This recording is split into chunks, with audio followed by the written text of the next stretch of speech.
Olá, seja muito bem-vindo a mais um episódio do Papo de Fé. Sou Samay Pedroso e é com muita honra que começo aqui o 13º episódio do nosso podcast, onde hoje teremos o prazer de entrevistar a psicóloga Rayana Prado, onde ela trará um assunto muito importante, necessário nos dias de hoje, a urgência de falarmos sobre as depressões e sobre os comportamentos suicidas que têm atingido e afligido tantas famílias.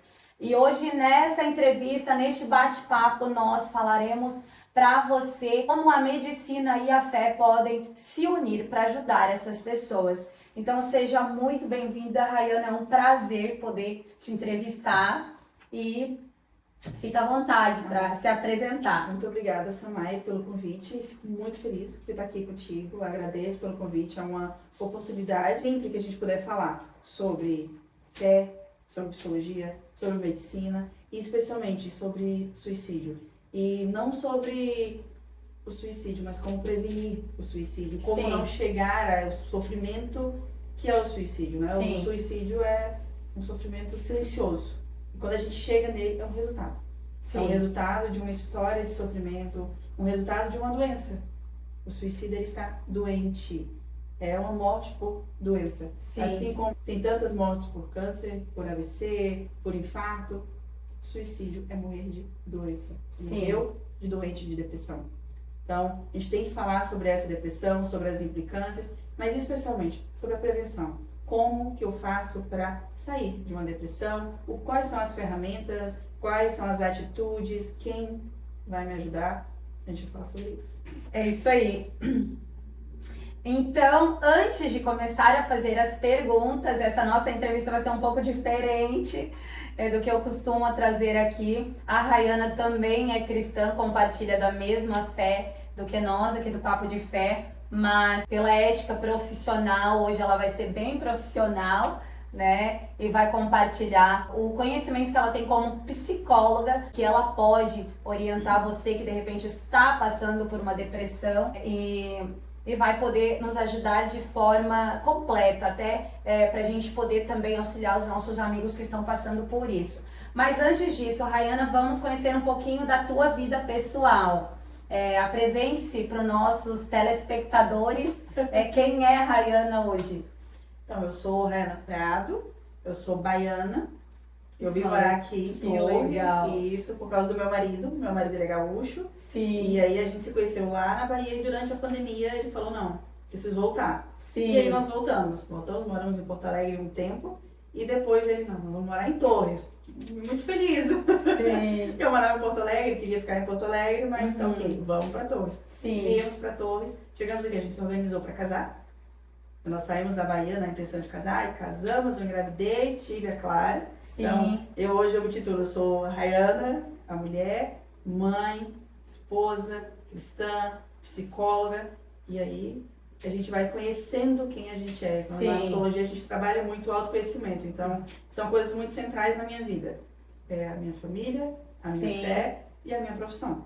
Então, quando a gente fala da minha formação, eu sou psicóloga, formada pela Universidade Federal da Bahia, sou de Vitória da Conquista, né? Que bacana. A psicologia pra mim veio assim um pouco inusitado, não era exatamente o que eu queria, mas na verdade eu não sabia o que eu queria.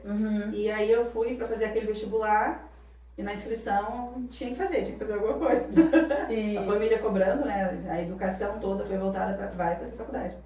E aí eu deixei vencer o prazo de inscrição do vestibular, eu sou do tempo do vestibular, não fazia ENEM ainda, era vestibular, e venceu o prazo. Daqui a pouco minha mãe me liga, abriu as inscrições e abriu outra vaga para um turno novo de psicologia. Tu vai fazer. Sem opção. Eu tipo assim, ok, mãe, eu vou fazer. Sim. Então, entre as coisas que tinha psicologia, ok, vamos fazer. Sim. Fiz vestibular, passei, graças a Deus, para uma glória do Senhor, e fui cursar. Me apaixonei. O que eu não conhecia, nunca tinha pensado, me apaixonei de cara. E quando eu cheguei no primeiro estágio de psicologia, primeira sessão, assim, tá, mas o que vai fazer com a minha vida conversar com alguém? Sim. Me desmontou inteiro. Mas Sim. sim, consegui me resolver, deu tudo certo. E eu saí dali sabendo que era aquilo que eu queria fazer. Sim, que legal, né? Quando se encontra assim. Porque todas as profissões eu acho que são meio assim, né? Se tu vai fazer uma faculdade, tu não sabe Não. o que tu vai desenvolver depois daquilo ali. Você sai cru, né? É, E sim. aí a gente tem que ir se encontrando e muitas vezes isso não acontece. E a gente fica pelo mercado, o mercado nos coloca, mas, graças a Deus, comigo foi diferente. Sim, tu se encontrou na Me profissão. encontrei. Uhum. E aí foi passando, fui pra clínica, fui trabalhar sempre com saúde e com clínica. Uhum. Passei por setores particulares, SUS, hospital, todas as áreas do SUS, CAPES, NAS e tudo mais. E foi nisso. Aí no trabalho, eu conheci o meu marido no trabalho. Ele era o médico da unidade que eu trabalhava e a gente começou a trocar caso. Depois, fora do trabalho, que a gente se aproximou, resolvemos ficar junto. Que legal. E faz quanto tempo daí? Isso foi em 2020. 5 anos. Eu sou formada, me formei em 2015, janeiro de 2015. Então hoje eu tenho 10 anos. 10 anos de clínica, 10 anos ouvindo com esse rostinho de 20 anos só. Parece uma menina, né? 10 anos de 10 anos formação. Trabalhando e ouvindo muita história de vida. E assim, Sim. eu sou apaixonada por isso. Por conhecer pessoas, por ouvir histórias novas. Eu falo que eu tenho um hobby que é ir pros cantos, ir pra uma cafeteria, ir pra um restaurante, sentar lá e observar. Quem Sim. entra, o que as pessoas conversam. Olha E na minha cabeça eu vou criando coisas. Olha E vou passando, o que tá acontecendo, dou solução pra ela dentro da minha cabeça. Não falo nada com ninguém. Sim. Mas adoro fazer isso. Observar pessoas, conhecer pessoas novas e ouvir histórias. E aí, nisso da minha profissão, eu vim pra cá, cheguei aqui, engravidei. Uhum. Fiquei um tempo trabalhando com psicologia online, que foi o que a pandemia trouxe pra gente. No meu caso, a pandemia, Sim. eu conheci o meu marido na pandemia eu me mudei pra cá. Na pandemia veio uma modalidade online de terapia, que Sim. a nós da psicologia foi excelente, porque a gente não parou de trabalhar, né? Sim. E eu segui assim, aí eu engravidei, ótimo, posso continuar trabalhando em casa. Clarinha, pequena, ótimo, posso continuar com minha filha. Até bem importante, um assunto, então tu atende online. Atendo online, eu tenho pacientes do país todo, de fora do país, Sim. e acho uma graça. Sim, deve ser incrível, né? Conhecer de outros lugares. De assim, abrir a câmera e você, pela fisionomia da pessoa, é de outro lugar. Uhum. Sabe, assim, e te contar lugares diferentes, perceber, assim, é algo muito... Eu que sou da Bahia, lá o nosso tempo de sol é muito igual todos os dias. E Sim. aqui não, varia pela estação do ano. Uhum. Então, às vezes, você entra na câmera, aqui pra mim já tá noite, lá ainda é dia. Sim. Né? E você vai percebendo essas diferenças sobre o que faz, a cultura, como que interage. Tudo isso, assim, que a minha profissão me trouxe. E eu sou muito grata e muito satisfeita pelo que eu Que faço. bacana. Ó, então, se você que está nos assistindo está precisando, né, de atendimento psicológico, a Rayana, então, faz atendimentos online, ela é cristã também, né, porque às vezes a pessoa que está nos ouvindo, ela já, né, compartilha da mesma fé e quer uma psicóloga cristã, sim. né, e é bem bacana, né, poder ofertar esse serviço, porque realmente hoje a internet nos dá essa possibilidade de conhecer pessoas do mundo todo, né? Sim, maravilhoso isso, assim, a internet encurtou. Né? Sim. A internet é um tema controverso, assim. Ao mesmo tempo que ela encurtou distâncias, deu possibilidade pra gente se comunicar. Então, a minha família mora toda na Bahia. E eu moro aqui. A minha filha foi na Bahia poucas vezes, claro. A gente não vai Sim. estar lá sempre. Mas a gente se fala muito por vídeo. E esse Sim. vídeo traz uma aproximação. Nossa, a relação que Claro. eu tenho com a avó e com o meu sobrinho, parece que eles estão juntos dentro de casa semanalmente. Olha isso, que bacana. E isso é maravilhoso, assim. Então eu trabalho, atendo online, Sim. tenho os dias de agenda, tudo organizado, data e hora marcada, semelhante ao consultório presencial. Sim.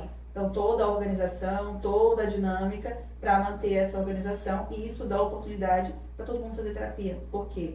No online a gente consegue manter o valor de sessão também mais acessível, porque terapia é um serviço caro. Sim. Eu sou psicóloga, eu faço terapia, tô psicóloga, faz Sim. terapia, e a gente entende que é um serviço caro. Uhum. Então, às vezes, você vai pro consultório e no consultório existe todo o custo daquilo. Então, vai levar o preço da sessão também. E tem também todo o deslocamento, a Com pessoa vai ter que ir, certeza. né, se deslocar da casa dela. Quem trabalha com câmera sabe que a gente se arruma daqui pra cima.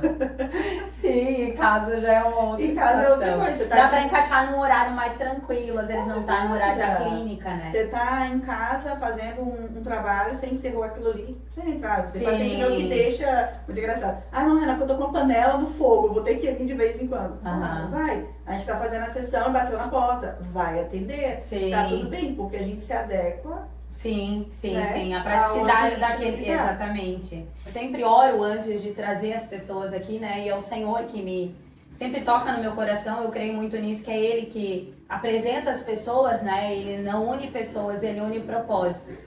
E nestes propósitos, né? Há pouco tempo eu conheci a Rayana, ela me mandou uma mensagem: olha, né? Sou psicóloga e ela faz parte do grupo de mulheres ali comigo. E na hora, assim, sabe? Ah, que bacana, mas não me veio. Depois o Espírito Santo veio ministrando, sabe? Então, a importância que a gente está querendo levar desse assunto sobre o suicídio, né? Aqui na nossa região, principalmente, a cidade de Torres, saiu uma reportagem agora há pouco de que é a cidade, até dos estados, né? É a que mais está com índice alto de suicídio, que ganhou de muitos outros estados. Realmente está muito assustador o que está acontecendo. E é de todas as idades, né? Mas uma classe muito jovem tem acontecido. Inclusive crianças. Isso.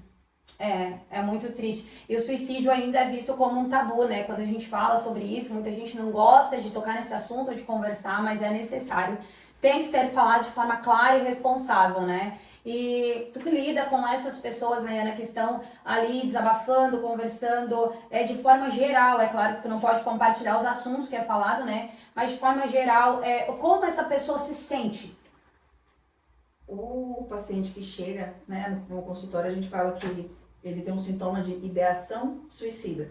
Que é a pessoa que está falando sobre o desgaste da vida, sobre não querer mais a vida, ela está depressiva. Uhum. Então, os sintomas depressivos envolvem a tristeza profunda e por um longo período, o isolamento, a irritabilidade, crise de choro, mas nem toda depressão é chorar e Sim. ficar dentro do quarto. Tem depressão que a pessoa consegue fazer todas as coisas, mas ela tem humor mais embaixo, ela é muito irritada, muito agressiva, às vezes a agressividade hiperreativa para as coisas está demonstrando que tem algo errado. Sim. Então aquele paciente ele chega num franco sofrimento de que eu não suporto mais, né? Então ele está falando sobre como tá a relação dele com o valor da vida que ele tem e sobre o que a vida dele está dando para ele. Do tipo, eu não vejo mais nada, eu não vejo saída para o que está acontecendo comigo e eu tô cansado, eu cansei, então eu quero desistir.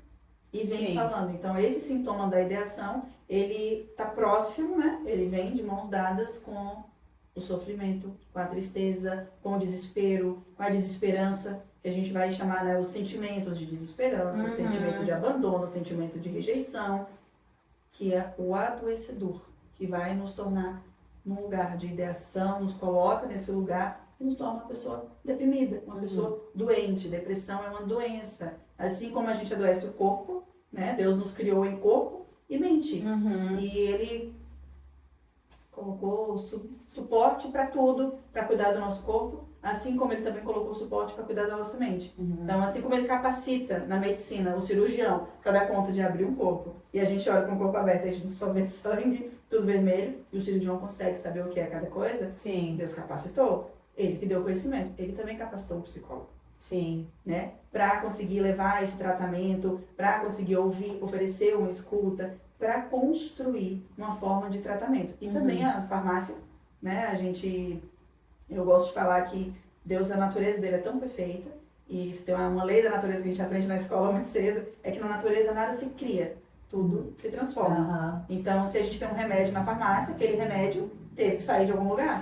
Aquela substância veio de algum canto. Essa substância veio da natureza, criada por Deus. Então, Ele deu o remédio para cada coisa. Inclusive, para tratar a depressão, a gente também tem remédios. Então, o tratamento para a depressão, ele vai envolver a farmacologia, a medicina, a psicologia e as terapias em volta disso. E tem muita coisa que a gente pode fazer para correr atrás e vai depender da personalidade, do estilo de vida, das escolhas. Da história da pessoa da também. História, da espiritualidade, né? Então, que a gente estava conversando aqui, é sobre essa questão de... Tá, e na psicologia a gente pode falar sobre religião? A a gente pode falar sobre religião. Sim, é um assunto bem delicado, né? Porque a gente não sabe até onde pode ir, né? E eu sou totalmente leiga nesse assunto e nós estávamos conversando antes de começar a gravar aqui justamente sobre isso. Compartilha conosco, então, Ana, como tratar a espiritualidade e falar de fé ou de crença, enfim, no consultório em si, no atendimento ali. Assim, vou dar um exemplo que quando a gente vai no médico, na receita vem o nome do médico e embaixo uma numeração, certo? Sim. Nós psicólogos também temos essa numeração e todas as áreas da saúde têm essa numeração porque tem um conselho, né, que rege, fiscaliza Sim. e coloca leis. Ótimo. Esse conselho de psicologia tem um regimento de ética que diz lá tudo que o psicólogo pode fazer. Sim. E fiscaliza o que a gente não pode, pra gente não pisar fora, Sim. não ter espaço. Então vai falar sobre preconceito, acolhimento, né, como que você vai oferecer essa escuta sem julgar, não pode ter o Sim. julgamento. Então não é a minha vida que está em jogo, não é o que o psicólogo acredita. É o que o paciente me traz. Então, se o paciente me traz que ele é cristão, eu também sou cristã, ótimo. A gente vai trazer isso para a sessão, porque aquilo faz parte da vida dele. Mas, se o paciente é cristão e ele não me falou que ele é cristão, ele não traz aquilo como área central da vida dele, algo que importa, eu não vou e não posso dizer para ele, volta para a igreja, vai ler a Bíblia. Não. Porque isso é antiético. Sim. Então, se um paciente é de uma outra religião e ele vem para a sessão, eu sempre pergunto para todos, é cordial, assim, saber da vida, tá, e qual é a sua religião, qual é a sua espiritualidade? Ah, eu sou de tal religião. Ótimo. Como isso faz parte da sua vida, como você se relaciona, porque é sobre a vida daquele paciente e não sobre a minha. Ah, se ele é cristão, ele me dá abertura e me pergunta da minha experiência. A gente já quer orar, já quer botar óleo de unção, não. Vamos orar junto. E sim, eu também, Samay, é um hábito meu, é algo que eu construí na minha relação com Deus quando eu entendi de qual era o meu dom, o que Deus me ensinou, qual o propósito que eu tinha, né, para trabalhar na obra, porque eu perguntei para Deus muito tempo sobre isso, assim, qual é o meu lugar na obra, porque eu queria fazer alguma coisa e não achava. E aí veio essa clareza de que, olha, tô dona com a palavra. Você não escreve tanto, você não fala tanto. O que você faz, você não gosta de fazer? Usa o que eu te dei, não só para trabalho, mas também na obra. E algo que eu passei a fazer e que me traz assim, um conforto grande para minha vida e sobre a vida dos meus pacientes, porque você não conhece a vida de uma pessoa e sai ileso, inócuo daquilo. Não. Você sai pensando sobre. Sim, às vezes, e são muitas histórias, né? Muita coisa que mexe com a gente também. Sim. Então, às vezes eu saio do consultório e às vezes parece que eu não tô conseguindo nem enxergar direito. Porque as coisas que eu vi, eu tento colocar tudo em cada lugar. A gente tem um conceito na abordagem que eu uso de trabalho, que é conceituação cognitiva. E depois eu penso o caso, né? O que é cada coisa, qual a origem do trauma, como aquela pessoa está enfrentando, o que ela tem, quais as habilidades dela. E eu preciso colocar tudo no lugar. E tem dia que parece que tá cheio demais. Então, algo que eu desenvolvi para mim, se tem algum psicólogo cristão que poderia também, né, querer tomar isso como exemplo, eu oro e entrego para Deus os meus pacientes, eu consagro o meu trabalho e tudo que eu ouvi a Deus, porque eu sozinha, eu não posso. Sim. Eu não consigo, eu não tenho suporte psicológico para dar conta de todas as coisas e conseguir ajudar uma pessoa. Sim. Então, o Espírito Santo que me acompanha em todos os momentos. E depois de um dia de trabalho, eu oro e eu entrego para Deus tudo que eu ouvi. Eu peço orientação para Deus em como eu posso ajudar essas pessoas e também peço para Deus pela cura dessas pessoas, porque não sou eu que faço. Então eu acordo, eu no caminho do trabalho eu vou orando. Eu gosto, né, de jejuar no dia que eu vou trabalhar no consultório, porque eu também preciso cuidar da minha espiritualidade, da minha intimidade com Deus. E no final do dia essa é a minha oração. Pelos meus pacientes, pelas histórias que eu ouvi, para que eles tenham essa paz, porque se a gente experimenta da alegria e da paz de Deus, você quer que todo mundo viva a mesma coisa, né? Então, esse é o meu desejo sobre os meus pacientes. Né? E a psicologia, sim, pode falar da religião, tá? Amém. Dá pra ver assim, na tua forma de falar que realmente tu se encontrou, né? O dom de Deus tá aí, gente. Tu ouvir as histórias das pessoas e a nossa fé compartilha de uma realidade em que é difícil se calar no momento que tu vê tantas coisas acontecendo e tu quer trazer a tua realidade daquilo que tu vive, tu tem que saber que, né, naquele momento não pode falar, então o Senhor tem te levantado como uma intercessora dessas pessoas. Realmente essa preocupação por essas histórias, por essas vidas já é um ministério. Já é um ministério, tu está orando por uma pessoa que veio, confiou a ti, né, a história dela, e amém por isso, né, e o Senhor é que trabalha, a gente não precisa fazer nada, porque Ele mesmo diz, né, que a gente entrega sobre Ele a nossa ansiedade, todo o nosso fardo, e com Ele fica leve, realmente. Ouvi tantas histórias, principalmente, né, histórias que eu não faço nem ideia, mas histórias de pessoas depressivas, histórias terríveis, né, de pessoas que até cometeram coisas bem, bem tristes, e com certeza isso tudo deve mexer muito com a mente da pessoa. Então a pessoa estar bem espiritualmente para desenvolver essa profissão com certeza é o que vai te fazendo seguir em frente, né? É importante dar pra gente um suporte. Sim. Então, o psicólogo, você passa o dia ouvindo histórias e no final do dia você tá capegando. Sim. Né? E essa semana, não, tem alguns dias aconteceu comigo no último atendimento do dia, uma paciente falar pra mim, nossa, Rai, você tá muito carregada, é difícil ficar perto de você. E eu fiquei assim, eu passei o dia ouvindo os problemas e as dores dos outros, como é que eu não tô carregada? Mas aquilo me deu um start, assim. Aí eu fui conversar, né, com as pessoas que são a minha cobertura espiritual. Sim. E ter orientação sobre aquilo, e a gente foi orar. E eu assim, instrumento de Deus na minha vida, muito obrigada. Porque dali eu mudei o meu posicionamento sobre algumas coisas, como eu ia conduzir. E aquele cansaço, aquela forma como eu tava me sentindo tão pesada. Sim. Passou. Parece assim que tirou com a mão, sabe? Então, às vezes a gente tá tendo contato com muitas histórias. E aquilo machuca. Machuca também. O psicólogo, ele aprende sobre muitas coisas, mas tem coisa que machuca. Eu já chorei em sessão, eu já saí de sessão e precisei respirar assim de... Sim. Que dó dessa pessoa, como que ela tá aguentando tudo isso. E isso vai machucando a gente, vai desgastando. Então, eu vivi essa experiência e eu coloquei pra minha vida que é muito importante orar pela minha saúde mental. Sim. Cuidar da minha espiritualidade todos os dias para dar conta desse pedaço. E de todas as influências, porque a gente é um pouco esponja, né? Sim, absorve, né? Eu também oro muito por isso, eu oro muito, Senhor, equilibra as minhas emoções, né? Cuida das minhas emoções, cuida da minha mente, do meu coração. Eu não cuido de pessoas assim, de saber da história de todo mundo, mas como, né, a gente está à frente de sempre algum trabalho para o Senhor, eu às vezes também vou fazer oração na casa de outras pessoas e querendo ou não, né, a gente acaba sendo muito atacada, né? Quem está na frente de trabalhos acaba sendo muito atacada. Então, eu sempre oro e peço, Senhor, eu sei que os ataques vêm, mas que o Senhor cuide do meu emocional, da minha mente, né? Me mantenha equilibrada, porque não é fácil. Mas, voltando ao nosso assunto, Rayana, a pessoa que está ali com pensamento suicida, tu comentaste ali que ela vem, né, já de vários fatores, de tristeza, de angústia, mas a gente vê casos de pessoas que sofrem com depressão e na frente dos outros está tudo bem. É aquela falsa felicidade, eu acho, né? A gente não chama de falsa felicidade na psicologia, né? São sintomas diferentes. Então, para tudo a gente é diferente. E os sintomas também podem ser diferentes, porque depende da nossa personalidade. Sim.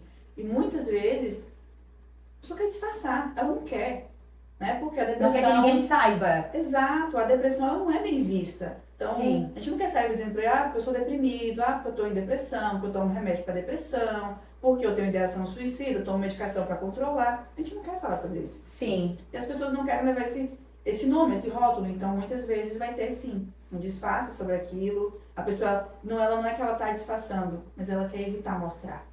Porque ela quer parecer forte. A gente quer ser forte. Sim. Todo mundo tem essa conduta, né? De querer ser o mais forte que pode, de não, eu vou dar conta, não vai ser, não é assim que funciona. E às vezes isso passa batido da gente. Porque a nossa vida tá no flash. Sim. Né? Então hoje, tanta coisa que a gente já fez hoje para estar aqui nesse horário, muitas vezes não dá tempo de ver muita coisa. E a mesma coisa também é para uma pessoa que está em sofrimento. Às vezes o sofrimento dela vem de uma exaustão, de estar em repetição de algo que já não faz mais ela feliz. Estar no emprego que não está satisfazendo, ter problemas no emprego, ter problemas no casamento, fazer parte de uma comunidade que não preenche mais, mas ela não sabe como sair. Aí ela vai entristecendo, fica deprimida, e a vida vai se tornando cada vez mais difícil, que chega no ponto que elas questionam. Será que tem solução? Eu não vejo solução para isso, porque às vezes não vejo. Então, geralmente, as pessoas que te procuram com pensamentos suicidas ou trazem essa depressão já com essa tentativa de se matar, ou até pessoas que já tentaram, né? Sim. E não tiveram êxito ali, mas então um caso que ela se encontra sem saída na situação que ela está vivendo. Isso. A ideação suicida, ela está relacionada ao desespero e à desesperança. Sim. Né? Então a gente vai ter casos variados de uma pessoa que está sobre uma ameaça, uma iminência de algo vir a acontecer e ela tem muito receio daquilo e entra uma perturbação, perseguição, ela pode vir a suicidar. Uma pessoa que ela está deprimida, ela não vê saída para a vida dela porque ela acha que nunca mais ela vai ter um relacionamento, que ela nunca mais vai sorrir de novo, que ela nunca mais vai ser feliz de novo. E são ciclos, né? Às vezes a pessoa vive um ciclo de muitas coisas ruins, né? Sim. E daí, é que nem o relacionamento, né? Fica com um, às vezes não dá certo, e outro não dá certo, e outro não dá certo. Aí se apaixona, daí tá ali 1000 amores, daqui a pouco briga. E às vezes acontece essas, que é nesses... A pessoa pula de um relacionamento abusivo para um relacionamento destrutivo, abusivo, e ela começa a questionar que nada na vida dela dá certo, ela nunca vai encontrar alguém legal. E a terapia entra nesse momento, porque na terapia a gente faz um rastreio de padrões de comportamento. Sim. E, mas como são essas pessoas com quem você se relaciona? Você está repetindo pessoas, comportamentos dessas pessoas, pelo que você se atrai. Por que isso se repete? Será que se repete porque está no meu destino? Ou se repete porque eu estou fazendo essa escolha? Pelos meus pensamentos, pela minha formação pessoal, pelas minhas crenças. E daí a pessoa começa a dar importância para aquilo que nunca foi uma coisa que virou na chavezinha da mente dela lá. Isso. São padrões comportamentais ali que a pessoa sempre vai vacilando naquilo ali. Exatamente. E aí a terapia vem e a gente fala que a terapia é para trazer a consciência, né? Sim. Você traz a luz. Na terapia não tem remédio, na terapia não se dá ponto, não estanca sangramento, mas a gente traz a consciência, as coisas, e quando eu encaro aquilo, eu posso fazer de uma forma diferente. Porque eu não posso mudar o que eu não conheço. Sim. Mas o que eu conheço, eu posso mudar. Não, e a Bíblia é tão clara, né, gente? Porque tudo tem resposta na Bíblia, né? A Bíblia diz, né? Meu povo perece por falta de conhecimento. Porque quem não tem conhecimento não dá para tratar aquilo que você não conhece, né? Até quando uma pessoa está doente fisicamente, ela tem que fazer exames para ver qual é a causa daquela enfermidade. Exato. Né? E como a depressão ela é uma doença da alma, né? É uma doença da alma. A gente tá com a nossa alma adoecida, fragilizada, deprimida, com pensamentos depreciativos de si mesma, desacreditada das próprias capacidades, do que é capaz de fazer, do que é capaz de conquistar, um não reconhecimento daquilo que você já conquistou. Não tem coisa mais triste do que você ver uma pessoa que ela trabalhou, ela conquistou, ela tem coisas, mas ela nunca acha que foi ela. Sim. Ela atribui a todas as coisas em volta dela, mas não atribui a ela mesma. E aí ela vem pra terapia e você fala, mas como assim? Sim. Sabe, como assim você não tá vendo isso? Não fui eu. E o nosso trabalho é esse, olha, vamos pensar, como você chegou onde você tá? Você fez isso, você fez aquilo, foi assim, então foi você. Ai, mas fulano me disse que... Sim. Sabe, então às vezes o ambiente que eu vivo, as coisas em volta de mim, me fragilizam. Então, eu preciso me fortalecer para estar nos lugares. A gente precisa se fortalecer para conviver com o outro. Sim. A gente precisa se fortalecer para estar exposto a tudo que existe. A gente que é cristão, a gente sabe que existe um mundo espiritual. Sim. Né? Existe batalha espiritual, existe os opressores, e tudo isso a gente tem que estar blindado. Sim. Tem que estar cuidando da nossa espiritualidade para que a nossa mente também esteja protegida. Então, é um trabalho de corpo e mente, de se eu cuido do meu corpo ficar saudável, se faz academia, faz dieta, faz educação alimentar, para de comer glúten, para de comer tudo isso para cuidar do corpo, e fica com a minha mente, eu não tenho o mesmo olhar. Por que eu não vou blindar a minha mente de coisas que não são saudáveis, que estão adoecendo? Eu abro o meu celular e a minha rede social só me traz mais angústia. Eu saio da minha rede social me comparando com a vida do outro, porque fulano tá viajando, porque fulano tá não sei o quê. Por que eu não deixo de consumir esse conteúdo? Por que eu não paro de fazer aquilo? No meu corpo, eu paro, mas na minha mente eu não paro. Então, cuidar da nossa mente, blindar a nossa mente daquilo que não é saudável. E isso envolve tudo que eu estou consumindo, né? Então, o que eu vejo, o que eu escuto, o que eu coloco a minha atenção vai trazer influência nos meus pensamentos. Sim. E os meus pensamentos influenciam as minhas emoções. E as minhas emoções influenciam o meu comportamento. Então, se eu quero ter uma mudança de vida, eu preciso mudar toda essa cadeia. Sim. Meu comportamento mudar, eu vou ter que mudar os meus pensamentos. Sim. Rayana, muitas vezes a pessoa sorri, trabalha, vai à igreja, tem uma vida normal, mas por dentro ela está destruída. Como podemos aprender a enxergar de verdade as pessoas que estão na nossa volta, que estão passando por depressão? Desacelera. Desacelera. Para observar as coisas em volta de você, quem está comigo, o que a gente está fazendo. Porque a gente entra num ritmo de vida, Samai, que tudo é muito rápido. Então, o tempo que você tem para conversar com os seus filhos é no carro indo para a escola. Será que ele deu tempo mesmo para ele falar tudo ou ele também está na urgência de fazer? Aí a gente chega em casa, tem que cuidar de tudo, não dá tempo de fazer. Dá final de semana, você quer fazer 1000 coisas, mas não dá tempo de ver tudo. Então, a única forma que eu tenho de olhar para quem está perto de mim e reconhecer se essa pessoa está em sofrimento e em risco é desacelerar. Desacelerar e observar, sentir o que eu estou vivendo, para assim eu poder perceber. Será que está diferente? Será que a vida de fulano está satisfatória? Será que ele está feliz com aquilo? Será que a escola que o meu filho vai tá legal? Será que tá tudo bem lá, que ele está gostando? Porque eu não estou tendo tempo de conversar.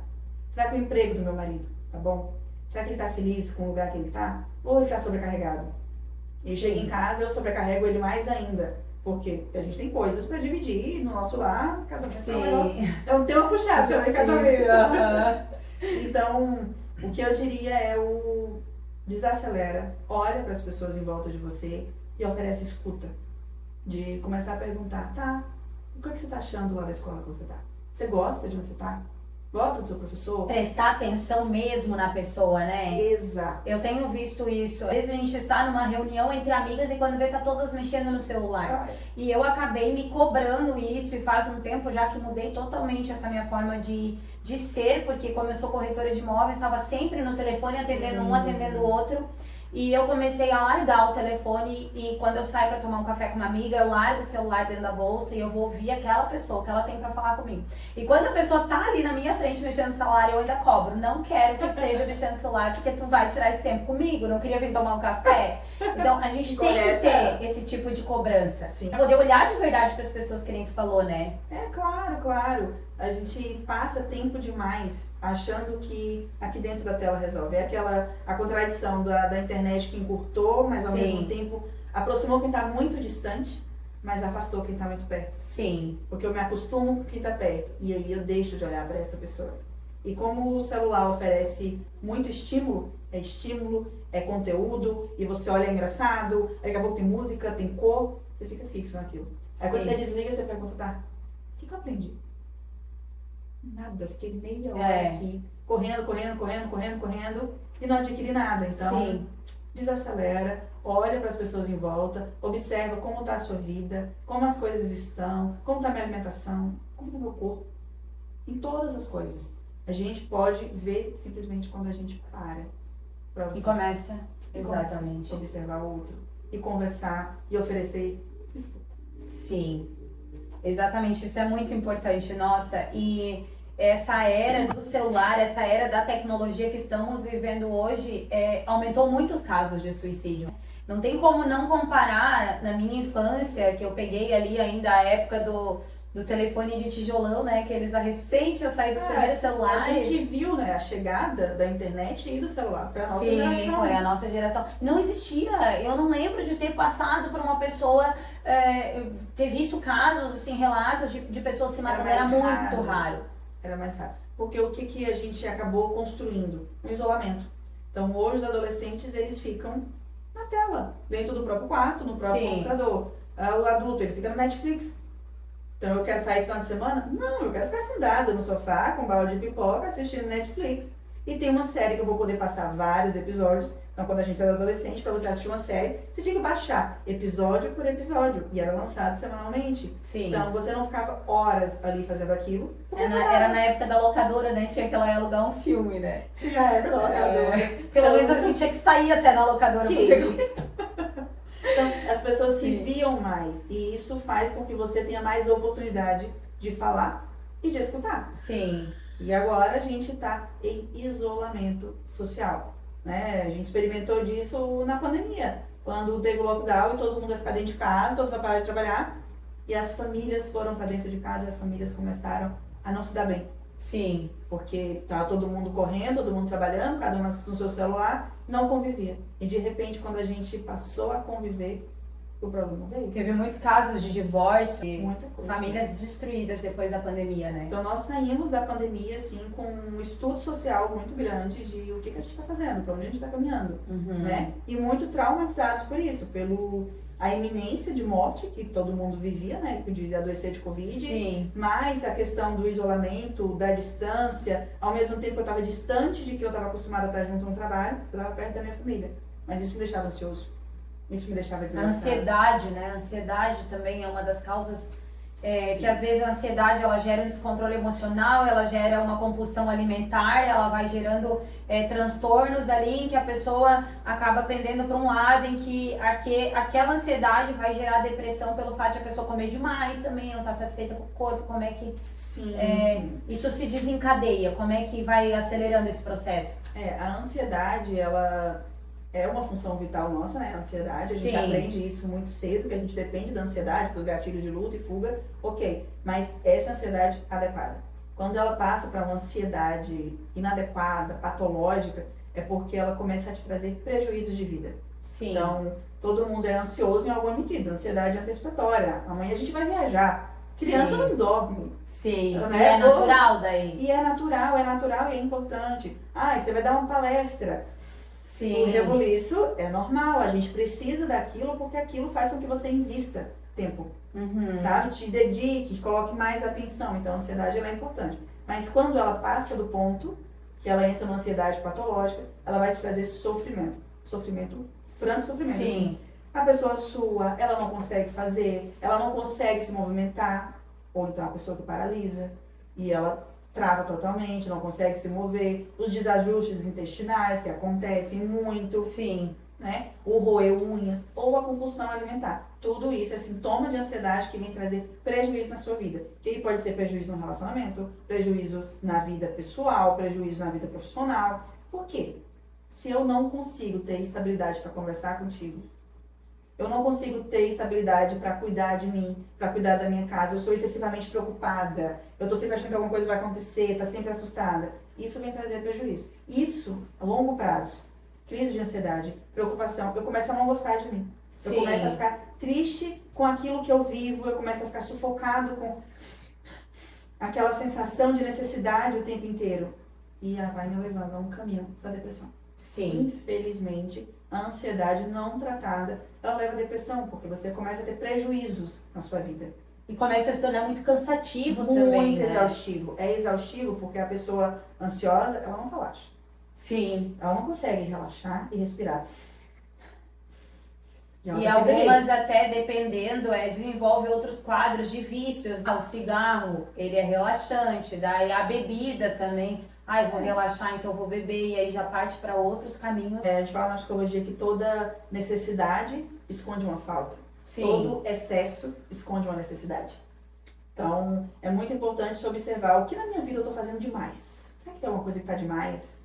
O que eu estou querendo dizer com isso que está demais? Observe, eu estou comendo muito uma coisa, ou eu estou fazendo muito um esporte, ou eu estou trabalhando demais, eu estou focada demais nisso aqui. Até a igreja, né? Sim. A gente aprende na igreja que o nosso primeiro ministério é a família. É a família. E às vezes a pessoa ela entra na igreja, começa a trabalhar na obra e ela perde a medida disso e começa a dedicar muito, dá muito de si, Sim. muito na igreja e pouco em casa. Sim. E isso vai trazer consequências para todo mundo. Então, em todas as áreas da minha vida é importante observar. Tem excesso. Eu estou medindo direitinho quantas horas da minha semana eu estou dedicando para isso, quantas horas eu estou dedicando para aquilo. Eu estou dedicando horas em casa para mim mesma, para ficar sozinha, para cuidar de mim, Pra orar. para cuidar da minha espiritualidade. Eu estou dedicando tempo para o meu marido, para poder ouvir o meu marido, passar um tempo com ele. Casamento precisa de tempo de qualidade. Sim. Eu estou dedicando tempo para o meu filho, para poder ouvir, para saber, para ouvir da escola, para dar para ele, vamos brincar junto, dar importância para o que é importante para ele. Sim. Porque E é dessa forma, a gente analisando tudo isso, a gente vai poder também distinguir quando algo está errado. sim, Né? Ah, não tá, tal pessoa não tá muito bem, meu filho que é adolescente tá trancado demais no quarto, vou tirar ele de lá, vou dar uma atenção para ele. Às vezes tem uma coisa sendo muito feita e outra em falta. exato. Né? E por isso que a palavra de Deus também diz, né, que é necessário que a gente tenha domínio próprio.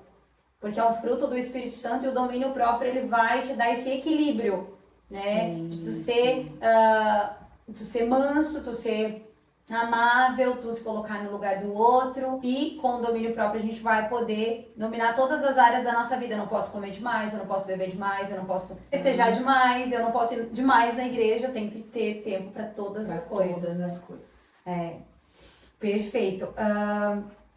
Rayana, agora em relação à fé e à ciência, como elas podem andar juntas no cuidado da mente? Essa é uma parte boa. A gente não precisa separar fé e ciência. A ciência estudou a fé porque, independente se a fé daquela pessoa é real, né? Se Sim. Deus existe, se os espíritos estão por aí, não é sobre isso. É o benefício que o sentimento da fé traz no corpo da pessoa. Então, imagine uma pessoa que ela não tem esperança, ela é desacreditada das coisas, ela acha que a nossa vida é uma finitude. Você nasceu e um dia você vai morrer e acabou. Se Sim. nada acontece, não tem nada que te proteja, não tem nada a quem você recorrer. Imagina, a gente que é cristão, a gente ficou ansioso, ficou medroso, a primeira coisa que faz é orar. Sim. Você vai falar com Deus para todas as coisas. Sim. Eu tomo um susto no trânsito, meu Senhor, o que é que tá acontecendo? Agora fala, tira isso de ti. Sim. Não Né? sobra nada. Não sobra nada. E aí a gente vai falar sobre essa parte de o quanto a pessoa de fé, ela se cura. Ela tem mais chances de cura. E muitas vezes aquela cura não vai chegar, mas a gente incentiva a fé sempre, porque a fé ela traz conforto, ela traz amparo. Então, sim, a ciência e a fé andam juntas. Sim. E na terapia, no tratamento da depressão e da ideação suicida, sim, a gente incentiva a questão da fé no sentido de, tá, qual é a sua fé? No que você acredita? E o que a sua crença fala sobre o que você está sentindo? Então, como a gente vai encontrar esse recurso? E se a fé é um recurso, a gente vai usar, sim, Sim. o recurso da fé no tratamento, porque nós somos seres biopsicossociais, então envolve todas essas áreas. Sim. Tá? Então a gente tem que olhar para tudo, todos os ambientes que eu frequento e como esse ambiente está influenciando naquilo que eu sou e como eu retorno para esse ambiente. E a nossa fé vai fazer muita diferença naquilo que a gente acredita e na saúde das nossas células. Sim. A gente, como cristão, tira Jesus, não sobra nada. Porque hoje é exatamente isso. Tudo que eu faço, exemplo, falando por mim agora, está baseado em querer fazer a vontade de Deus. Como é que a Bíblia diz que eu tenho que me comportar em relação a isso? Eu vou tomar uma atitude hoje na minha vida, eu vou orar antes para saber o que Deus vai me trazer. Eu busco muito a direção de Deus. Eu já fui uma pessoa muito ansiosa. Eu fui fumante por 7 anos. Então, descontava a minha ansiedade no cigarro. É claro que a ansiedade é uma coisa que quando a pessoa desenvolve a longo prazo, né, para a pessoa ir tratando e tem que dominar. Né? Qualquer processo que a gente que é espiritual entende que passou por uma libertação, tu tem que resistir também àquilo que tu foi liberto, né? Então é uma coisa que às vezes eu tô um pouquinho ansiosa, eu tô começando a me descontrolar de novo, eu já vou orar e já entendo que aquilo ali já tá se descontrolando. Vou pedir ao Senhor para que me dê equilíbrio nessa parte, porque a gente não consegue fazer nada sozinho, né? A gente precisa tanto de uma pessoa para poder conversar, para poder desabafar, e a gente precisa colocar a nossa fé em ação. Porque quando a nossa fé realmente ela entra, né, ela vai preenchendo o vazio que o ser humano sente ali dentro, e aquilo querendo ou não, que a gente falou, eu compreendo, né, essa parte de, às vezes a pessoa não tem a mesma fé que a gente, mas ela crê numa coisa específica, e aquela coisa específica vai dar pra ela um Vai fazer sentido, diferença na vida um dela. sentido, vai dar esperança, vai ajudar ela. Então é exatamente isso. E em relação a os fatores sociais, o que pode aumentar o risco do suicídio? Como podemos, como pessoas e até como comunidade, agir contra esses fatores que influenciam na pessoa querer tirar a própria vida? A gente tem fases históricas, assim, de levadas de suicídio. Sim. E especialmente crises econômicas, né? Então, você pega um homem que ele é um pai de família, ele ocupa uma posição social na empresa. Aquela empresa vai à falência. Ele foi destituído do cargo profissional. Dentro de casa, ele não está mais conseguindo prover aquela família. Sim. E começa toda uma levada de agora, eu não posso mais, eu não consigo, eu não sou mais quem eu era. E essa movimentação, sim, é uma vulnerabilidade social. Sim. Né? Que traz. Então, isso, os relacionamentos abusivos. Então, uma família que vive num clima doméstico de violência, sim, leva uma pessoa a entrar numa depressão e não acreditar que a vida dela tem salvação, porque se eu não tenho como sair disso, essa é a minha vida, será que essa é a minha vida? Eu vou viver isso aqui para sempre? E se for para viver isso aqui sempre, eu não quero viver. Por que eu vou querer viver isso aqui? Eu não quero, a minha vida não está servindo para nada. É só para eu sofrer. Então eu quero acabar com o sofrimento. Sim. E aí é onde a gente chega na ideação suicida, né? Então, a vulnerabilidade social financeira, né? A questão do emprego, ou ser destituído de um cargo, de você que mexe com a nossa autoestima. Rayana, o que uma pessoa que está em crise com pensamentos suicidas pode fazer de imediato para buscar ajuda? Tá, uma pessoa que está em crise, uma pessoa que tem pensamento sobre tirar a própria vida, ela de imediato tem que falar. Procura alguém. Procura um familiar, procura um amigo, procura um vizinho, mas fala para alguém. Liga para alguém e fala. E se você não tem, eu não tenho para quem falar, as pessoas que eu tentei falar não me ouviram, vá até a unidade de saúde. E chegue no balcão e fala assim, olha, eu não tô bem e eu tô tendo um pensamento muito ruim aqui e eu preciso de ajuda. Sim. Seja claro, sabe assim, fale. E Rayana, eu não tenho nenhum desses recursos. Então pega seu telefone e liga para qualquer um dos setores. Então a gente tem o CVV, né, que é para essa questão do suicídio da depressão, 188. A gente tem o SAMU, que se você ligar e disser para o SAMU, olha, eu tô em crise, eu tô querendo tirar minha vida, o SAMU vai. Sim. Eles vão te dar orientação. Se você ligar para os bombeiros e falar isso, eles também vão te dar orientação. Se você ligar para a polícia, então, 192, 193 e 190. Ligue, só ligue. Mas fale, nunca deixe de falar sobre o que está acontecendo. E se você falar e a pessoa não deu importância, seja claro. Olha, eu tô te falando que eu não tô bem, tô tendo uns pensamentos muito ruins e eu quero ajuda. Ajuda clara, do tipo, não me deixe sozinho. Porque se precisar internar, a gente interna. Sim. É melhor uma internação do que perder uma vida. E se nesse dia, no dia da minha crise, eu conseguir pedir ajuda, falar, aquele dia pode não se repetir mais. Então eu preciso falar, para que aquilo não aconteça de novo. Para receber ajuda, porque se eu não posso fazer algo por você, porque eu não tenho conhecimento suficiente, eu não tenho suporte suficiente, mas eu identifiquei que não tá bom. Sim. Eu identifiquei que aquilo não é uma coisa legal de se falar, então vamos, eu vou te levar. Vamos lá procurar um médico, vamos procurar um psicólogo, vamos procurar a sua cobertura espiritual, vamos procurar teu pastor, Sim. Vamos conversar, porque assim a gente recebe ajuda, recebe orientação, não se sente sozinho. O sentimento de desamparo, de abandono, está sendo sanado, né? Então, a nossa alternativa é falar. Fale, chame alguém e fale. Não fale com clareza, seja enfático. Quem se mata geralmente não fala, porque se tu fala, vai ter uma solução ali, vai ter alguém que vai estar percebendo aqueles sinais, vai estar dando atenção, vai estar cuidando. Os sinais são pedidos silenciosos de socorro, né? Então, um sinalzinho, uma fala aqui, uma mudança ali, deixar você perceber alguma coisa, é um pedido de socorro. Sim. Então, a gente nem sempre está disponível a ver. E o não ver depois tem um preço. Sim. Mas, será que eu não vi porque eu não queria? Não, eu não vi porque eu não sou treinado para ver. Sim. Eu não vi porque, às vezes, a pessoa não quer nem que eu veja. Porque se ela quer fazer aquilo, ela não quer que você veja, ela não quer que você saiba. E ela vai fazer aquilo sozinha, ela vai fazer na hora que ninguém tá. porque a mulher não quer. Então, os sinais, a gente fala sobre eles, a gente tem, né, aqueles indicativos ali, mas não é determinante.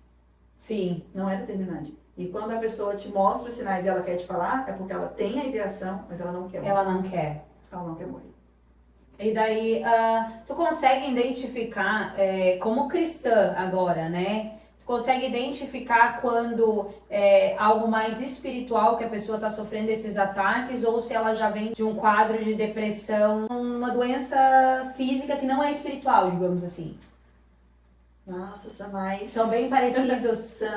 São bem parecidos e caminham no mesmo lugar, né? Então, Sim. uma opressão espiritual tem um peso, tem um cansaço, tem um desgaste, tem os pensamentos, tem a sugestão de pensamento. Tá, e a depressão vai ter o que também? É cansaço, desânimo, desesperança, os pensamentos ruins. Então, o que a gente pode orientar é, se você acredita e a sua fé te fala sobre opressão, trabalhe isso também. A gente trabalha aqui na terapia, medicação, terapia, acolhimento, mas vai lá, cuidar desse outro setor da sua vida. Sim. E assim a gente cobre tudo. Sim. E garante que a gente está tratando de todos os setores. E a gente sai dali com um tratamento do corpo, da mente e do espírito. Sim, sim. Perfeito. Até estava vendo um outro podcast falando sobre depressão, né? E até uma pastora comentou, não é o caso, né, de ser psicóloga, mas ela falou que entende a depressão espiritual quando é por opressão, quando com a medicação não deu certo, não deu resultado, que às vezes aquela pessoa tá naquela, né, e já recorreu vários tipos de tratamento, já tentou vários tipos de coisa, e aquilo ali continua insistindo. Então, pende pro lado espiritual que ainda não foi tratado. E às vezes a pessoa insiste em não acreditar, não tem fé, não crê, e daí não desenvolve. Essa questão dos medicamentos e da resistência a medicamento, então, a gente está falando sobre medicamentos que vão interagir com o cérebro. Não é uma bactéria, não é um vírus. Entende que você vai tomar ali o antibiótico, ele vai agir em cima daquela bactéria, vai matar aquela bactéria e você vai se recuperar. Não. A medicação, o psicofármaco, né, que a gente chama as medicações para nossa mente, eles trabalham de uma outra forma. Eles trabalham organizando os níveis de receptores e neurotransmissores dentro do cérebro. E isso vai muito do organismo de cada pessoa. Então, às vezes, eu não vou me adaptar a um tipo de medicação. E aí o que o psiquiatra vai fazer, o que o médico faz é ir testando. Você tomar essa aqui, não funcionou. Então tá, vamos mudar para outra, né? Então tem essa categoria. Claro, como eu te disse, assim, não dispensa o trabalho espiritual. Sim. Porque existe, né? A gente que sabe nós que está acontecendo, isso, né? Nós cremos, então sim, é necessário um trabalho espiritual. Mas a parte farmacológica cuida dessas resistências nesse sentido. De, olha, tomou posição de vida, mudou a sua forma de vida, mudou a sua rotina, tem hoje uma forma de vida mais saudável, tá tomando as medicações, fez tratamento e ainda tá assim? Qual área de sua vida que você não cuidou? Sim. Ah, não cuidei disso. Então por que nós não somos cuidar? Sim. Vamos começar a cuidar dessa parte e vamos ver o que acontece. Porque às vezes existe essa coisa do eu quero, a gente sofre muito disso, é natural do humano, assim, a gente procrastina coisas, né? Eu quero a cura, eu quero resolver, mas o quanto eu estou sendo ativo. Seja ativo no seu processo de cura. Sim. Esteja ativo na sua vida. Não deixe que os dias simplesmente passem no automático. Viva o dia que você está. Hoje eu fiz isso, hoje eu fui em tal lugar. Cada ambiente que você está. É que nem a dieta, né? Um dia de cada vez. Tem que se organizar para viver aquele dia. Venceu aquele dia, o outro é outro dia. E assim vai, né? Ayana, para os jovens que estão enfrentando tanta ansiedade e pressão nos dias atuais, que conselho você deixaria?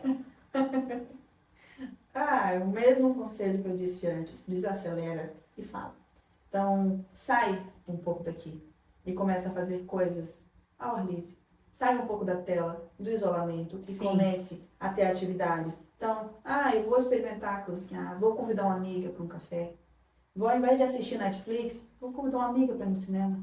Sim. Então, hoje a gente sofre de ansiedade e de depressão, quase que todos nós, né, em alguma medida estamos vivendo isso.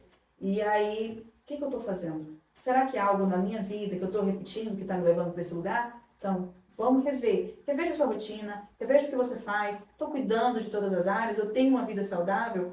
Se não, eu volto e refaço. Refaço minha rotina, acrescento coisas novas, faço coisas mais saudáveis e começo a me aproximar das pessoas. Sábado à tarde, vamos pra prainha. você está se comunicando. Então, dá um abraço mais demorado. A gente tem que ter um abraço de 6 segundos. Vamos pensar aqui, tem que durar. Sim. O beijo tem que E durar. hoje em dia as abraço pessoas tem que não durar. têm mais esse toque físico, né? Já tá tudo muito difícil. Exato. A gente não quer nem atender a ligação. A gente só quer a mensagem. Sim. Quando o telefone toca, que é a ligação. Por que tá me ligando? Por que não mandou mensagem? Sim. Por que não manda mensagem perguntando se pode ligar? Porque até isso a gente quer. Sim. A gente está se isolando cada vez mais. Então, o que eu poderia dizer para os jovens era isso, assim, falem uns com os outros mais de pertinho. Convivam mais. Sim. Né? Vamos sair dessa vida tão agitada como se eu tivesse muita coisa. Na verdade, eu tenho muita informação. Porque no momento que a gente senta para construir uma rotina, coloca a hora que eu acordo, tudo direitinho, tudo que eu estou fazendo, a gente percebe que tá sobrando tempo. Sim. Então, se no papel sobra tempo, por que na realidade não sobra? Porque no tempo que me sobra, eu corro pra cá. Sim. E aí me faz parecer que não tem tempo. Mas se eu tiro ele, vai me sobrar meia horinha aqui, meia horinha ali. Sim. E essa meia horinha eu posso usar pra ir bater um papo com o vizinho. Eu posso usar pra entrar no quarto e conversar com meu irmão. Pra coisas simples. As pequenas alegrias diárias. Vamos desfrutar das pequenas alegrias diárias. Sim. Que são desses momentos. Momento em contato com a natureza, botar o pé na areia, sentar na grama, ouvir uma música legal, olhar para o céu e contemplar que todos os dias a gente tem beleza. Sim. E é muito importante isso que tu trouxe, porque estamos vivendo neste momento em que as pessoas não são mais o centro. O que a gente tem de mais precioso nessa vida aqui é o tempo, é o nosso tempo. E aonde você está dedicando seu tempo também é algo que é muito importante ser falado. Às vezes a gente perde pessoas e aquele tempo não vai voltar mais. Tem pessoas ficando idosas, tem provavelmente jovens que estão assistindo esse vídeo que já estão com seus pais mais velhos, já estão com seus avós ali velhinhos, e daí ficam trancados dentro do quarto, isolados, passa anos, não dá atenção para aquele avô e depois o avô parte. E a pessoa fica ali lamentando a ausência daquela pessoa, mas quando a pessoa estava ali, geralmente ela não dava a devida atenção que devia. Né? Eu tive um paciente idoso, um senhor, que trabalhava muito, não tinha tempo para a família, não tinha muita convivência. Sim. Mas aí ele adoeceu de um câncer de próstata. Sim. E precisou fazer cirurgia, repouso. E nesse tempo que ele ficou em casa, uma das queixas que ele trouxe para terapia foi isso. Ai, me incomoda. Me incomoda, porque chega o almoço de domingo, a mulher vai lá, prepara a comida, faz tudo. E os meninos ficam tudo no celular, cada um num canto, um vai pro quarto, deita, os outros cada um no canto do sofá, ninguém conversa. E aí o pai tá no canto, não sei o quê, e ele começou a reclamar dessas coisas que antes ele não via. Sim. E aí a gente falou, tá, então vamos começar a gerar mudança. O senhor é o mais velho da casa, é o vô. Sim. Então o vô se posiciona e bota a ordem. E aí combinamos. Ele pegou, comprou uma cestinha quadradinha. E quando chegou no domingo, na hora do almoço, ele passou. Devolve. Todo mundo entrega o celular. Sim. Só pega depois do almoço. O meu esposo chegou a falar isso pra mim da cestinha. Porque às vezes eu tô em casa fazendo uma coisa ou outra ali na cozinha e ele chega do serviço e tá lá no celular, né? E eu cheio de coisa pra querer conversar com ele, mas enquanto eu tô ali na função da cozinha, eu quero que ele esteja ali também. Ele tá lá na sala sentado, descansando, mexendo no celular. Daí eu disse pra ele, eu vou pegar esse teu celular e vou tirar de ti quando chegar em casa. Dele assim, tá, então faz uma caixinha e bota na estante e não mexe no celular enquanto tá junto.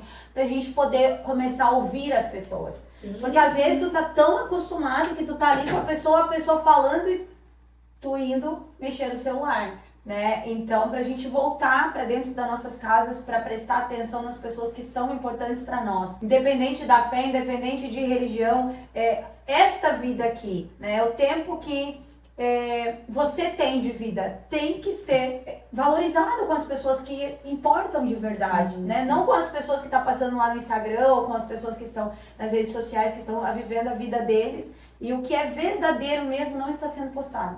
Não está sendo postado. É o ir para um show e assistir o show pela tela do celular, porque eu quero filmar o show todo. Sim. Só que se eu fizer assim com a tela, eu vejo que eu tô vendo outra coisa aqui. Sim. É muito diferente. Então, esse movimento de tem que postar, tem que mostrar, ok, é legal, a gente quer mostrar as coisas bonitas, as coisas legais que a gente vive, a expressar a felicidade que a gente tem. A rede social, muita gente usa a rede social para mostrar o quanto ela tá feliz com alguma coisa. Ótimo, maravilha. Mas isso tem que ter limite. E onde é que mora esse limite? Esse limite mora de Ok, eu cheguei, me apropriei do espaço, eu faço um registro, eu faço um outro registro, pronto. Agora eu vou viver o momento que eu tô. Sim. Até porque se você desfrutou de um show, o cantor não quer que você filme o show inteiro Sim. e divulgue, ele quer que as pessoas queiram ir viver o que você viveu. Então não Sim. precisa, assiste o seu show, desfruta daquele momento. Vou pra Praia Linda, faz uma viagem pra chegar na Praia Linda, lá no Nordeste. Sim, Lá no Nordeste, as praias, água linda, quente, areia branquinha, bem bom. Sim. Mas fica o tempo inteiro fazendo foto. É foto do chão, foto do corpo, foto funcional, foto funcional. A pessoa que tá junto fica irritada, especialmente o marido. Sim. O marido se irrita, ele tem que ficar fazendo 1,5 milhão de fotos. Então, fez a foto, registrou o local, pronto.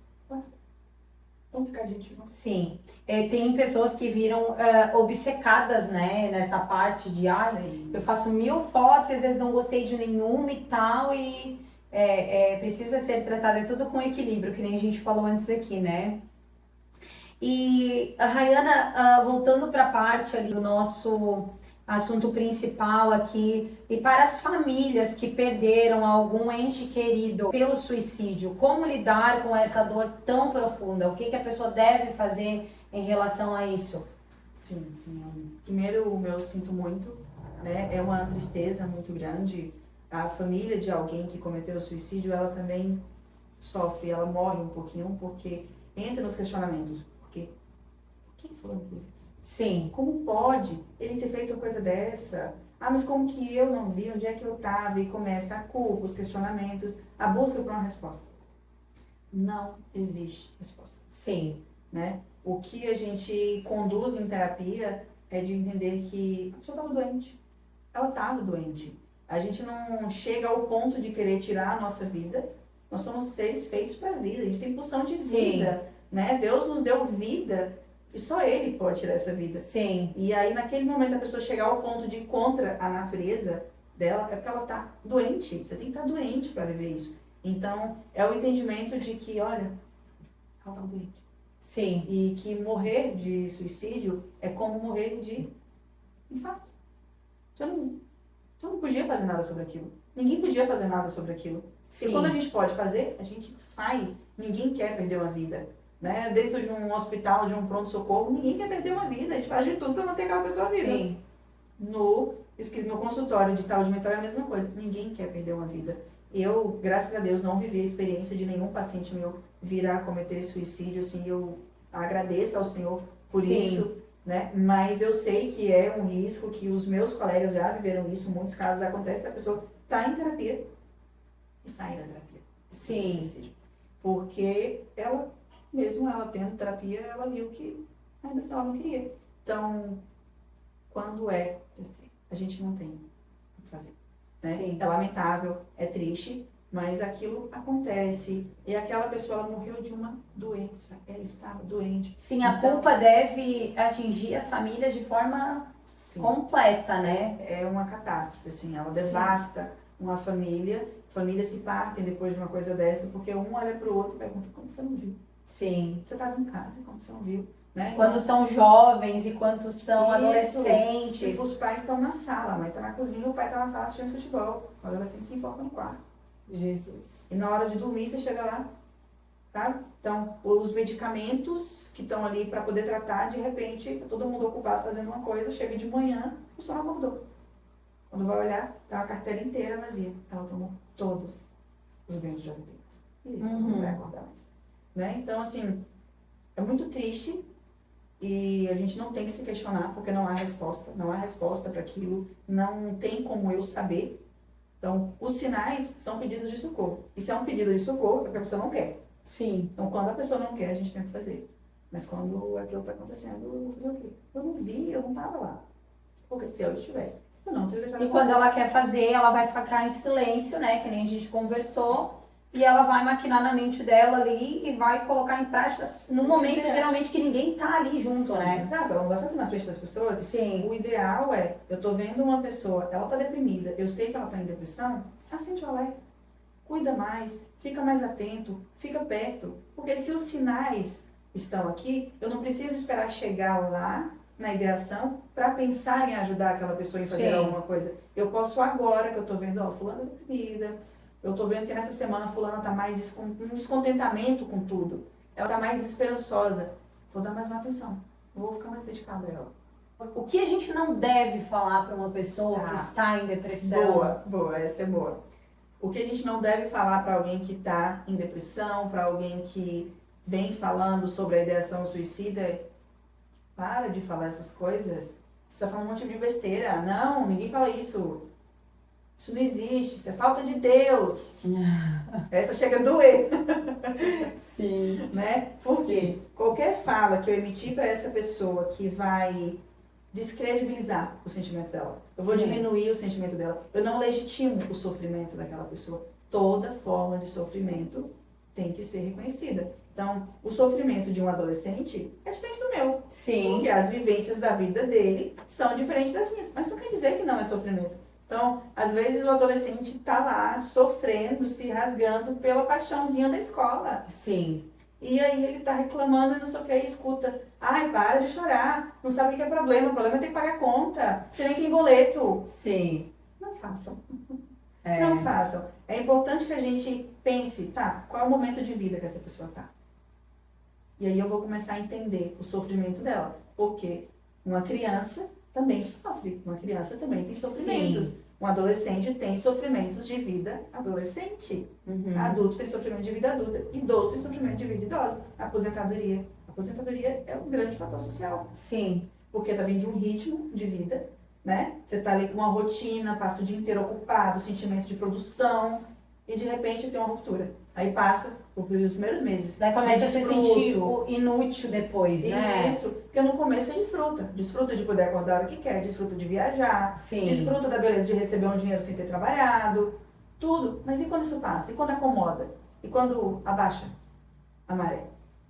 Para encerrar, então, que palavra de esperança e vida você quer deixar para os nossos ouvintes do Papo de Fé? Eu acho que, como a gente está falando de um podcast cristão, né, nada mais interessante e pontual a gente trazer algo dentro da Bíblia. Sim. E quando eu já, com anos de formação, eu me voltei agora, né, assim, a estudar a Bíblia, e agora que a minha cabeça funciona em psicologia, então eu tô lendo, e o que eu tô lendo que me remete àquilo desperta.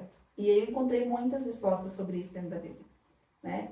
Então, uma das razões de por que eu falo que é tão importante as igrejas falarem dos sentimentos, do sofrimento, validar o sofrimento, que não é falta de Deus, não é falta de fé, Sim. é que por que Deus colocaria na Bíblia tanto sobre sentimento, enfrentamento de depressão e ansiedade, se não fosse pra gente cuidar, se não fosse de verdade? Então, leiam Jeremias 3. Lamentações de Jeremias 3. É tão lindo. Ela demonstra, assim, tá escrito como ele estava, o sofrimento, como aquilo tirou toda a esperança dele, o desejo, inclusive, de Senhor, tira minha vida. Porque eu não quero mais viver isso aqui, né? Então, traz ali todo esse enfrentamento de, mas eu creio no Senhor, eu creio nas tuas misericórdias. Então, vai ter salvação. Eu quero voltar àquilo que me traz esperança. Então, volta. Sim. Volta lá, resgata tudo aquilo que te traz esperança. Pra gente, a esperança está em Jesus. Sim. E então a gente volta para Jesus, mas também a gente volta para aquilo que me deu alegria. Então eu jogava vôlei, parei de jogar vôlei. Volta a jogar teu vôlei. Sim. Eu gostava de cozinhar, gostava de comer tal coisa, no restaurante. Volta lá. Vai viver essas pequenas alegrias diárias. Sim. Porque isso vai fazer muita diferença na sua vida.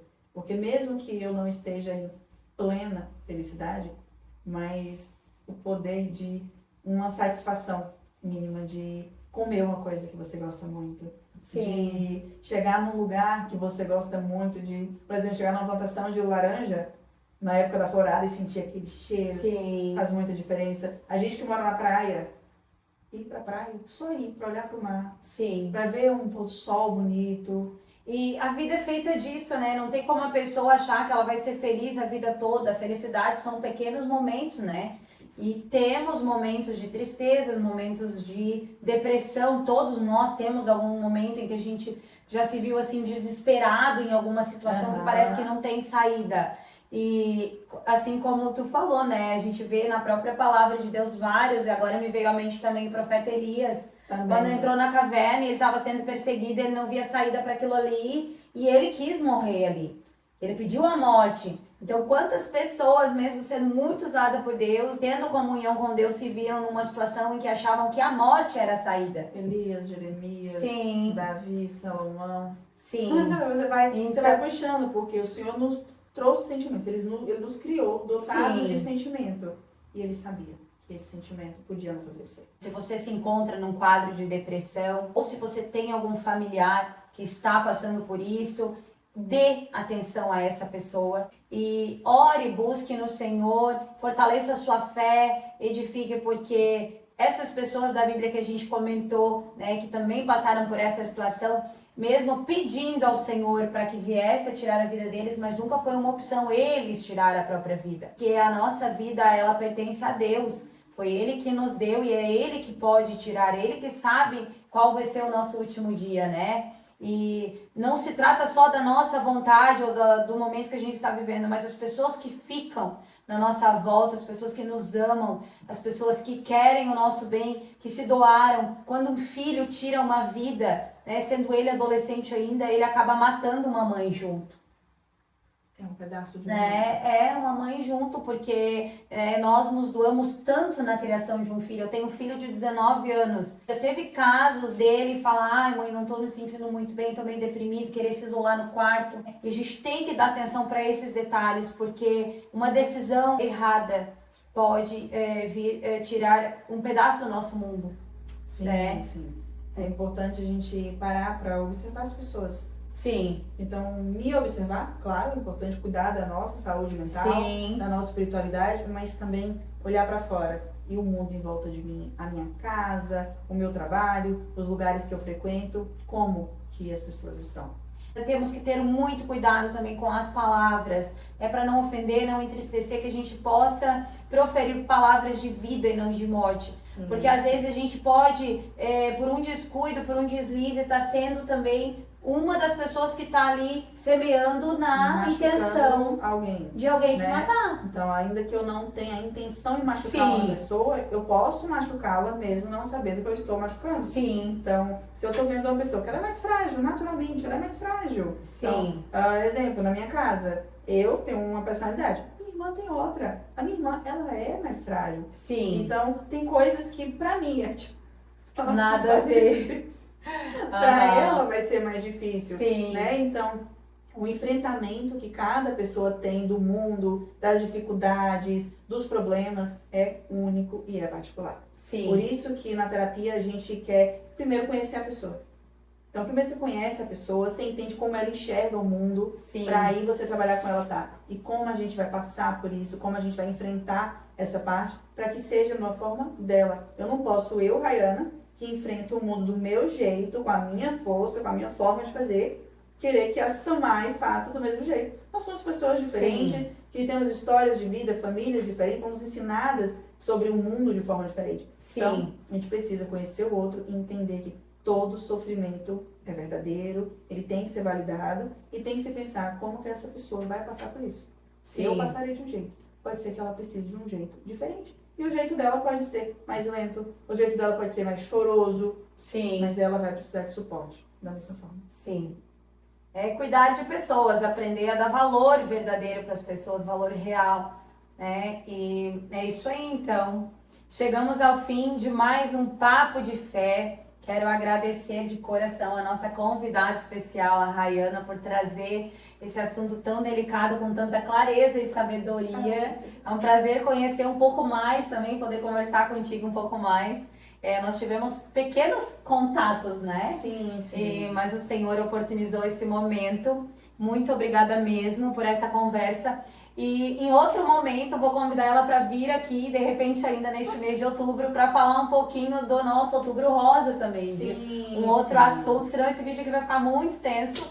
Mas é um assunto bem importante também que eu quero trazer sobre a consciência, né, do câncer de mama. As mulheres fazerem os seus exames, ter essa consciência de que a vida da gente precisa ser cuidada, né?